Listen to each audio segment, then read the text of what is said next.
Hello friends, இந்த வீடியோவில் இன்ஸ்டண்ட்டாக ஒரு தக்காளி சாதம் பண்ண போகிறோம். தக்காளி சாதம் பிடிக்கும் அப்படின்றவங்க இந்த மாதிரி ஒரு டைம் ட்ரை பண்ணி பாருங்கள். லஞ்ச் பாக்ஸுக்கு இது ரொம்ப ரொம்ப சூப்பராக இருக்கும். ஈஸியாக பண்ணலாம். சாதம் மட்டும் வடித்து வச்சிட்டோம் அப்படின்னா அடுத்து ஒரு 10 நிமிஷத்தில் இந்த தக்காளி சாதம் இன்ஸ்டண்ட்டாக நம்ம பண்ணிடலாம். ஸோ அது எப்படி பண்ணுறதுன்னு பார்க்கலாம். அதுக்கு முன்னாடி நீங்கள் இன்னும் சேனலுக்கு சப்ஸ்கிரைப் பண்ணலைன்னா பண்ணிக்கோங்க. கூடவே வர பெல் சிம்பிள் கிளிக் பண்ணிக்கோங்க. அண்ட் வீடியோக்கு மறக்காமல் லைக் பண்ணிவிட்டு ஷேர் பண்ணிவிடுங்க. இப்போ வாங்க வீடியோக்குள்ளே போகலாம். இந்த இன்ஸ்டன்ட் தக்காளி சாதம் பண்ணுறதுக்கு ஒரு பேனில் ஒரு 5லேருந்து 6 டேபிள் ஸ்பூன் அளவுக்கு ஆயில் சேர்த்துக்கலாம். ஆயில் சேர்த்துட்டு இதை நல்லா சூடு பண்ணிக்கலாம். ஆயில் நல்லா சூடாகி வந்ததுக்கப்புறமா இதில் கடுகு சேர்த்துக்கலாம்.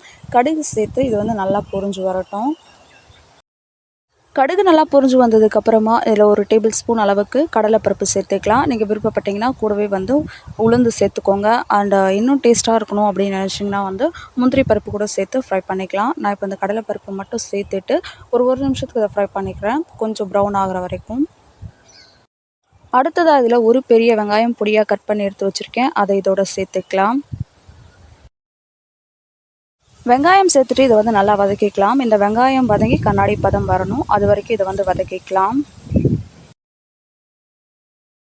வெங்காயம் ஓரளவுக்கு வதங்கினதும் இதில் ஒரு 2 காஞ்ச மிளகா உடைச்சிட்டு சேர்த்துருக்கேன். நீங்கள் விருப்பப்பட்டீங்கன்னா பச்சை மிளகா கூட சேர்த்துக்கோங்க. இது கூடவே 1 டேபிள் ஸ்பூன் அளவுக்கு இஞ்சி பூண்டு பேஸ்ட்டு சேர்த்துருக்கேன். இது ரெண்டுத்தையும் சேர்த்துட்டு இந்த இஞ்சி பூண்டோட பச்சை வாசம் போகிற வரைக்கும் ஒரு நிமிஷத்துக்கு இதை நல்லா வதக்கி விட்டுக்கலாம். இது எல்லாமே நல்லா வதங்கி வந்ததுக்கப்புறமா ஒரு 4 பழுத்த தக்காளியை நல்லா பொடியாக கட் பண்ணி வச்சுருக்கேன், அதை இதில் சேர்த்துக்கலாம்.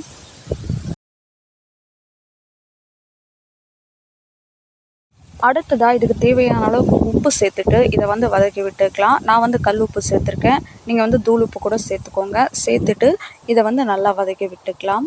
இந்த தக்காளி நல்லா குழஞ்சி வதங்கி வரணும், அது வரைக்கும் இதை வதக்கி விட்டுக்கலாம். ஒரு 4 to 5 மினிட்ஸ் வரைக்கும் ஆகும் இது குழஞ்சி நல்லா வதங்கி வரத்துக்கு. நீங்கள் ஆயில் கொஞ்சம் தாராளமாக சேர்த்திங்க அப்படின்னா தான் இது நல்லா வதங்கி வரும். இல்லை அப்படின்னா தக்காளி வதங்குறப்போ வதங்கும், பட் நம்ம சாதம் சேர்த்து கலர் அளவுக்கு இருக்காது. அதனால் கொஞ்சம் ஆயில் தாராளமாக சேர்த்துக்கோங்க. சேர்த்துட்டு இப்போ நல்லா வதக்கி விட்டுக்கலாம். ஒரு 4 to 5 மினிட்ஸ்க்கு அப்புறம் பாருங்கள், இது நல்லா வதங்கி வந்திருக்கு. நல்லா வதங்கி ஆயில் பிரிஞ்சு வந்திருக்கு. இந்த மாதிரி வந்ததுக்கப்புறமா இதை ஒரு டைம் நல்லா கலந்து விட்டுக்கலாம்.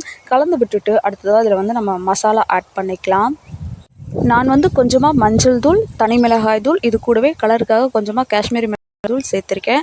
நீங்கள் காஷ்மீரி மிளகாய் தூள் வேணான்னு நினச்சிங்கன்னா ஸ்கிப் பண்ணிக்கோங்க. கூடவே நீங்கள் கரம் மசாலா சேர்த்துக்கலாம். அப்படின்னா சிக்கன் மசாலா சேர்த்துக்கிட்டிங்க அப்படின்னா டேஸ்ட் இன்னும் சூப்பராக இருக்கும். இப்போ இந்த மசாலா ஆட் பண்ணதுக்கப்புறமா இதோடைய ரா ஸ்மெல் போகிற வரைக்கும் ஒரு 1 மினிட்டுக்கு இதை நம்ம வதக்கி விட்டுக்கலாம். இதை நல்லா வதக்கி விட்டதுக்கப்புறமா இதில் ஒரு 4லேருந்து 5 டேபிள் ஸ்பூன் அளவுக்கு ரொம்ப ரொம்ப கம்மியான அளவில் தண்ணி சேர்த்துட்டு இதை ஒரு டைம் நல்லா கலந்து விட்டுட்டு ஒரு 1 மினிட்டுக்கு மட்டும் இதை குக் பண்ணிக்கலாம்.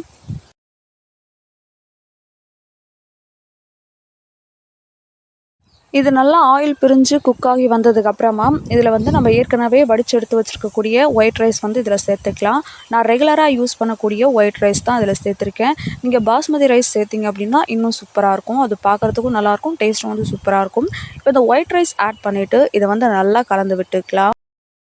இந்த டொமேட்டோ இந்த ரைஸோடு நல்லா மிக்ஸ் ஆகிற அளவுக்கு கலந்து விட்டுக்கணும். உங்களுக்கு இந்த மாதிரி பண்ண பிடிக்கல அப்படின்னா இந்த தக்காளி தொக்கு அதை மட்டும் நீங்கள் சப்பாத்தி கூட சைட் டிஷ்ஷாக கொடுக்கலாம். ரொம்ப ரொம்ப சூப்பராக இருக்கும்.